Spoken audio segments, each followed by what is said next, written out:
હવે તમે જોઈને વિચારો કે કોણ નાનું હશે, આ કે હું? કારણ કે શરમ આવે છે. હવે શું છે કે આ બબલી બોમ્બ પીતા પીતા અમારી થોડી ઉંમર ઘટતી જતી હોય ને એવું લાગે છે. કારણ કે એટલા સુંદર બબલી બોમ્બ આવે છે કે સવાર સાંજ પીવા માટે બોમ્બને હું જોડે જ રાખું છું, એટલે બબલી બોમ્બને જોડે રાખું છું. જો હું તને બબલી બોમ્બ પીવડાવું એટલે તુંય નાની થઈ જાય. આ બબલી બોમ્બ છે ઠંડા પાણીની અંદર મસ્ત. જુઓ, આ જો આને તરતા આવડે છે તારી માફક. જો હવે આ સરસ મજાનો બબલી બોમ્બ અંદર નાખ્યો ને એટલે સ્ટ્રોબેરી શરબત કહેવાય આને. ઠંડુ પાણી હોય તો મજા આવે. લે પી.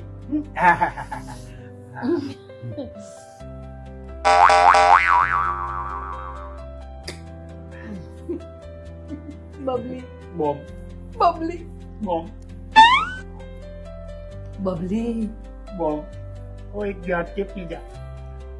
બબલી બબલી બબલી બબલી બબલી બબલી બબલી બબલી. ઓ તમે પણ છે ને મંગાવવું હોય તો અત્યારે આ નીચે વેબસાઇટ છે ને એના ઉપરથી મંગાવી લો. એક ઉપર એક ફ્રી છે અને શરબતની મજા માણો અને બોમ્બ જોડે, અરે બબલી બોમ્બ પીઓ.